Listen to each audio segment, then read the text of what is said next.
बे समाव केरेलायाव गिख्रंथाव बम बेरनाय जाथायनिफ्राय सोराङाव फैनाय माखासे आपडेट। गिख्रंथाव बमखौ जाग्रा आदार लाग्रा टिफिनाव दोनखोमानाय जादोंमोन।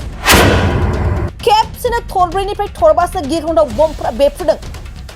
इम्प्रोवाइज्ड एक्सप्लोसिव डिवाइस तामहिनबा आईईडी बमखौ बाहायनाय जादों। गिख्रंथाव बम बेरनायजों सानै सुबुङा जिउ गोमाबाय आरो 50निख्रुइबो बांसिन सरासनस्रा सुबुंफोरा गोब्राब जोखोम जालांबाय। बेजों लोगोसेनो दासिमाव गोथां खौरां मोननाय बादिब्ला बम बेरनाय जाथायजों सोमोन्दो थानाय सासे सुबुङा पुलिसनि आखायाव गावखौ सारेन्डार खालामफैबाय। सारेन्डार खालामनाय सुबुंनि मुङानो जाबाय डमिनिक मार्टिन आरो बे समाव सारेन्डार खालामनाय सुबुंखौ सोंथि खालामनाया सोलिगासिनो। सुलुंनि गेजेरजों मिन्थिनाय बादिब्ला थांनाय सानखालि हामासखौ मदद होनायनि थांखिजों केरेलायाव मोनसे रेली लादोंमोन आरो सानसे उनाव दिनै बे गिख्रंथाव जाथाया सोमजियो। थारैनो बेनि गेजेराव माबा मोनसे सोमोन्दो दं नामा? बेनि सायाव दा गोबां सुबुंफोरनि सावरायनाया सोलिगासिनो आरो सोंथि सिखांदों। मानोना थांनाय सानखालिनि रेलीयाव हामासनि सासे दैदेनगिरि कालिद मासाल बिबुंथि लाखिनायखौबो नुनो मोननाय जादोंमोन। बम बेरहोनायनि गुबै दायनिगिरिया सोर? दासिमाव बेनि जेबो रोखा खौरां गैयाब्लाबो बे समाव थांनाय साननि रेलीआ दिनैनि गिख्रंथाव बम बेरनायजों सोमोन्दो दं होनना बिजिरनाया सोलिगासिनो थानायखौ सुलुंनिफ्राय मिन्थिनो मोननाय जादों।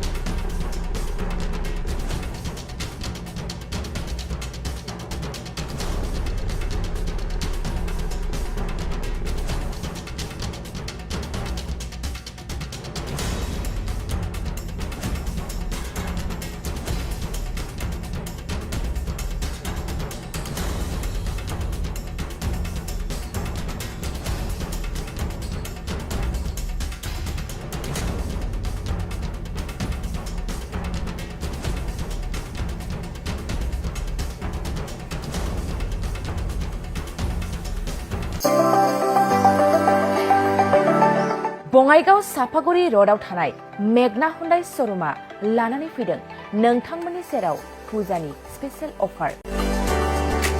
ग्रेन्ड i10, नियस, i20, एनलाइन, अरा, भेरना, आलकाजार बेफोर समायना गारिफोर फुजानि स्पेशेल अफारा फैगौ 30 सेप्तेम्बरसिम थागोन। 50,000सिम गारि लानानै गारि अफार नोंथाङा मोनफुंनो हागोन। अब्ला मानोथो गोबाव खालामनो? थाबैनो नोंथाङा बङाइगाव साफागुरि र'ड एबा लामा सेराव थानाय मेगना हुन्डाइ श'रुमाव नोंथांनि फसायनाय गारिखौ लाहैदो।